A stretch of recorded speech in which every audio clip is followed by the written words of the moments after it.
스트레스를 어떻게든 떨쳐내겠다, 없는 상태로 만들겠다는 사실 불가능하거든요. 그래서 우리가 스트레스와 어떻게 하면 더 잘 지낼 수 있는지를 생각하는 것이 바로 스트레스 관리의 출발점이라고 하겠습니다.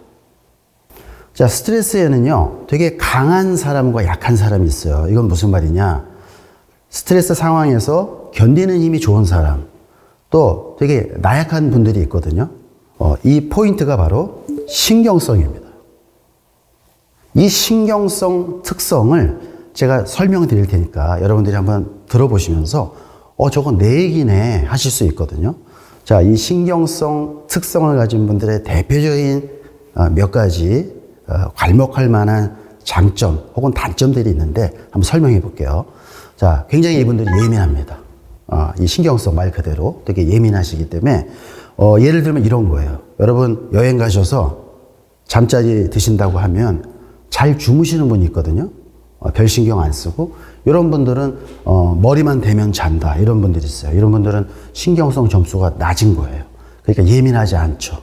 자, 근데 나는 잠자리가 뜨면 좀처럼 잠자기 어렵다, 불편하다, 왠지 찜찜하다, 이런 분들이 있어요. 이분들은 굉장히 예민하기 때문에 잠을 좀 설칩니다. 자, 이런 분들이 신경성 점수가 높은 겁니다. 자, 그 다음에 이분들의 아주 대표적인 특성이 좋은 일을 잠깐 좋아하고요, 나쁜 일이 길게 남아요. 우리 행복한 사람들은 반대로 해줘야 되는데 이분들은 나쁜 거가 길고 좋은 게 짧기 때문에 살아가면서 스트레스를 받으면 되게 오래 기억하는 성향이 있습니다. 자, 그리고 사람들의 평가에 민감해요. 안 좋은 소리를 들으면 상처도 잘 받고 또 안 좋은 소리를 재해석하는 성향이 있어요. 자, 제가 재밌는 예를 한번 들어볼게요. 우리 여성분들은 동창회에 가면 되게 좋은 얘기를 해준대요. 간만에 만난 친구한테 그대로야, 너 어쩜 그렇게 옛날하고 똑같니, 막 이런 얘기를 해준대요. 자, 근데 만약에 그 중에 한 친구가 너 좀 많이 부었다라고 한다면 굉장히 상대방은 충격을 받겠죠. 자, 근데 점수가 낮은 분들은 예민하지 않기 때문에 그닥 충격을 많이 안 받습니다. 그래? 좀 부었니? 하고 넘어가요.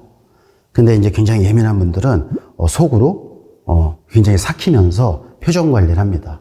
그리고 동창회가 끝날 때 나가면서 마음속으로 재해석을 하기 시작해요. 어떻게? 뭐 부었다? 넌 썩었더라. 막 이런 식으로 얘기하는 거죠. 그러니까 오래 남는 거예요. 동창회에서 안 좋았던 그 기억이 동창회 밖으로 나가요. 그리고 한 1년 후에 갑자기 생각이 떠오를지도 모릅니다. 안 좋았던 일이 1년 후까지 이어지는 거죠.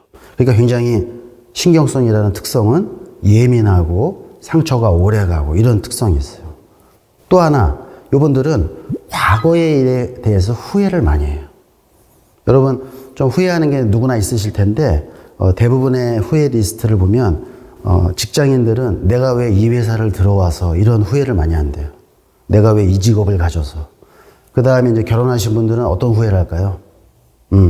그렇죠. 결혼 자체를 후회합니다. 내가 왜 저 인간을 만나서 또 이렇거든요. 자, 그런데 이제 이런 거 말고 훨씬 후회 리스트가 많은 거예요. 내가 5만 원짜리 사지 말고 10만 원짜리 살 걸, 막 이런 후회. 그런 말을 내가 왜 해서, 막 이런 후회들을 많이 해요. 그러니까 과거의 일은 많이 후회하는 성향이 나를 계속 괴롭히겠죠. 자, 그렇게 예민한 겁니다. 그리고 이분들은 좀 안타까운 특성이 현재를 잘 못 즐겨요. 우리가 보통 까르페 디엠이라고 하면 현재를 잘 즐기는 특성인데 이분들은 현재를 잘 못 즐깁니다. 왜 못 즐기느냐? 걱정거리가 항상 있어요. 그래서 여러분들이 제주도의 푸른 바다를 보고 와 하고 이렇게 즐기시면 되는데 이분들은 와 잠깐 하고 바로 걱정이 치고 들어와요. 내가 이제 뭐 가서 돌아가서 해야 할 일부터 여러 가지 걱정거리가 있기 때문에 잘 쉬지 못합니다. 그래서 전반적으로 과거를 좀 후회하고 현재를 잘 못 즐기고 또 이분들의 대표 특성이 하나 있어요. 그 특성 아주 중요한 것 하나가 바로 걱정이 많다는 겁니다. 그래서 이분들은 미래에 대한 걱정, 앞날에 대한 걱정, 막 여러 가지 누군가가 좀 불편하게 지내면 걱정을 계속하게 돼요. 그래서 여러분들이 제가 지금 설명드린 뭔가 후회를 많이 하고 잘 못 즐기고 그리고 걱정이 많고 또 되게 예민하고 막 이런 분들이라면 스트레스에 굉장히 취약한 특성을 갖고 있는 겁니다. 자, 저도요, 사실 되게 예민한 성격인데요. 저는 직업적으로 출장을 많이 다니거든요. 근데 제가 어느 정도로 예민했냐면 저는 출장 다닐 때 제 개인 베개를 갖고 다녔어요. 불편해서 잠을 못 자니까. 자, 그래서 그만큼 여러분들도 내가 어느 정도 예민한가를 한번 살펴보시면 이게 바로 아주 중요한 자기 진단의 첫 발걸음입니다. 자, 두 번째로 중요한 게 있어요. 이 두 번째로 중요한 건 바로 회복 탄력성이에요. 회복 탄력성이 뭐냐? 여러분들이 만약에 공을 이렇게 바닥에 던지시잖아요. 그럼 걔는 이렇게 바닥에 튕겨져서 올라가겠죠. 우리가 좀 추락하더라도 다시 튕겨져 올라가는 힘. 스트레스 상황에서 우리가 다시 회복하고 적응해서 성장해서 올라가는 힘. 요거를 우리가 회복 탄력성이라고 합니다.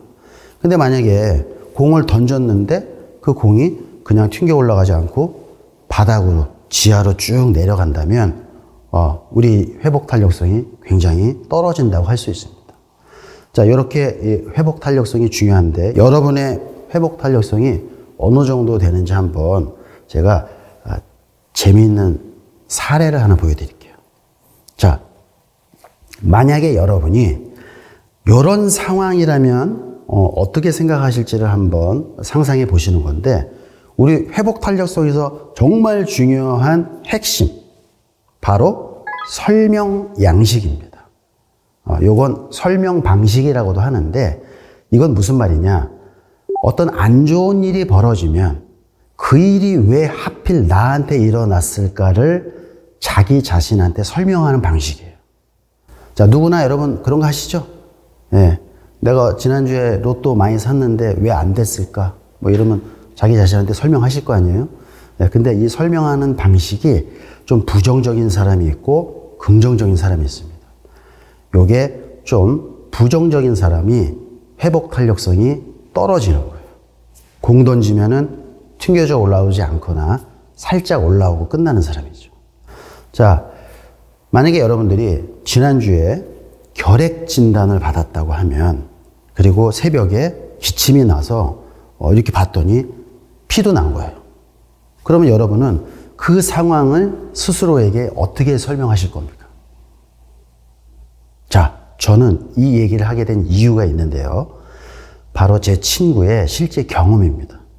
제 친구가 이렇게 실제 결핵에 걸렸었는데 새벽에 기침을 하니까 정말 피가 나오더래요. 예. 근데 그때까지만 해도 결핵인 줄 모르고 급히 병원에 갔는데 결핵 진단을 받았습니다. 자, 이 친구는 이제 보건소에서 사람들이 나오고 해서 격리가 됐어요. 강제로. 그리고 역학조사가 들어가면서 이제 동료들까지 다 검사를 했는데 결국 이 친구만 결핵이 확진 판정을 받았습니다. 자, 그리고 한 6개월 정도 있다가 저를 만나게 됐는데 좀 야위었더라고요. 제가 그래서 그 친구한테 너무 걱정스러운 마음으로 괜찮니? 라고 물어봤더니 이 친구가 저한테 한다는 말이 잘 됐지 뭐. 뭐 어차피 뭐 내가 요즘 스트레스도 많고 면역도 떨어진 것 같아서 걸린 것 같아. 이번 기회에 내가 이게 면역이 떨어지면 이런 일도 생길 수 있구나. 이런 얘기를 하더라고요. 그리고 이거는 1년에 한 번씩 검사를 받아야 되는데 잘 됐어. 뭐 핑계김에 건강관리하고 좋지 뭐. 만약에 이게 뇌졸중이나 다른 걸로 왔으면 일이 더 커졌을 거야. 나는 채찍질, 좋은 채찍질이라고 생각해. 이런 얘기를 하는 거예요. 어떠세요? 그 친구의 설명 양식 상당히 긍정적이죠? 이 친구 사실 회복 탄력성이 웬만한 사람들보다 훨씬 좋거든요. 여러분의 회복 탄력성은 어떤지 한번 생각해 봤으면 좋겠습니다. 자, 그러면 이제 스트레스 관리를 위해서 우리가 좀 일상적으로 할 수 있는 건 뭐가 있을까요? 자, 제가 정말 강조드리고 싶은 첫 번째는 바로 행복의 빈도를 늘리는 겁니다. 자, 우리가 로또에 당첨되거나 승진을 빠르게 하거나 뭔가 오래 고생해서 합격을 하면 그 행복감이 상당히 크거든요. 자, 근데 문제는 뭐예요? 언제 합격할지, 언제 로또에 될지 알 수가 없어요. 자, 그래서 굉장히 오래 참아야 되는데 우리가 이렇게 센 행복이 좋지만 참는 기간이 너무 길면 이거는 굉장히 스트레스를 많이 유발하는 거죠. 자, 그래서 그런 걸 하지 말라라는 의미가 아니라 우리가 이렇게 잔잔하게 여러 번 할 수 있는 행복이 실제로 우리의 행복을 굉장히 많이 키워줍니다. 자, 여러분들은 세고 오래 참아야 오는 행복을 중요하게 보시는지 아니면 평소에 잔잔하게 여러 행복을 계속 경험하시는지를 생각해 보셔야 되는데 요즘 유행하는 말로 소확행이라고 하죠. 예, 바로 소확행. 이 소확행이 작지만 확실한 행복이잖아요. 예, 여러분들이 어떤 소확행이 있는지 한번 생각해 보세요. 난 그런 거 없다. 행여에도 뭐 술 마시고 뭐 영화 보고 뭐 이거밖에 없다. 그러시면 여러분들이 조금 소재를 늘리셔야 됩니다. 자, 소확행이 어떤 것들이 있는지 나는 잔잔하게 큰돈 들지 않지만 이렇게 스트레스를 푸는 그런 활동을 하고 있는지를 한번 점검해 보시면 좋을 것 같아요. 두 번째로 제가 여러분들에게 좀 부탁드리고 싶은 게 있어요. 우리가 스트레스를 견뎌내고 완화시키는 중요한 포인트인데요. 자, 혼자 다 떠안고 혼자 다 고생해서 풀어가려면 굉장히 어렵습니다. 우리가 이 스트레스는 한마디로 여러분들이 함께 지내는 동료, 주변의 중요한 사람들과야 건강한 인간관계가 필요한데요. 정말 중요한 포인트 두 번째가 바로 건강한 인간관계입니다. 대부분의 직장인들이요, 회사와 조건, 뭐 출퇴근 거리, 복리후생, 뭐 이런 거 보고 이제 입사를 해요. 그러다가 결국 사람 때문에 떠납니다. 자, 이건 무슨 말입니까? 우리가 이 사람 간의 관계, 상사와 부하의 관계, 또 기성세대와 신세대의 관계, 여러 가지 이런 구성원들과의 관계가 스트레스를 굉장히 많이 유발한다는 거죠. 자, 그래서 여러분들이 스트레스를 사람에서 발생하기 때문에 건강한 인간관계를 통해서 풀어가는 것들이 굉장히 중요한데요. 그렇게 건강한 인간관계를 유지하고 스트레스가 증폭됐을 때 건강한 관계를 통해서 완화시키려면 어떻게 해야 되느냐? 자, 바로 상대방의 좋은 점을 보는 안목, 이렇게 제가 말씀을 드리고 싶은데 이건 결국은 상대방의 긍정성을 탐색하는 능력입니다. 우리 대부분의 사람들은요, 누군가와 지내다 보면 나도 모르게 상대방의 안 좋은 점, 저건 좀 불편하다, 저런 건 좀 짜증난다, 이런 단점이 늘어난대요. 저건 장점인 줄 알았는데 생각해 보니까 별거 아니더라, 이렇게 장점도 힘을 잃게 된다고 합니다. 자, 그래서 우리가 시간에 맡겨놓으면 상대방의 단점이 많이 늘어나요.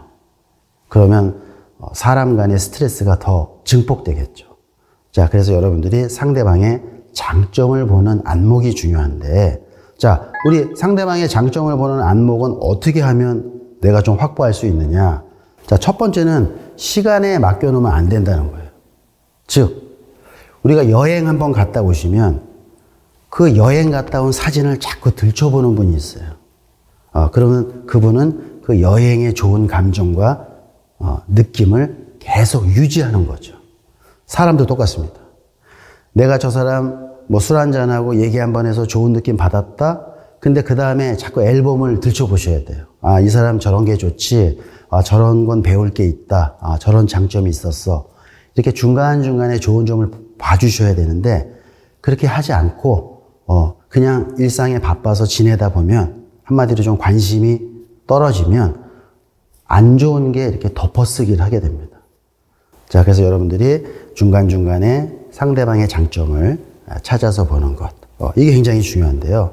그러니까 우리가 흔히 동료들한테 뭐 좋은 얘기도 하고 안부도 묻고 막 이러는 거 있지 않습니까? 이런 게 결국에는 상대방한테 관심을 갖고 또 그 사람과 좋은 얘기를 하게 되는 중요한 계기가 돼요. 자, 이런 걸 통해서 여러분들이 상대방과 좋은 얘기도 나누시고 그러면서 하다 보면 자연스럽게 시간에 맡겨놓음으로써 안 좋은 게 덮어쓰는 것을 방지할 수 있습니다.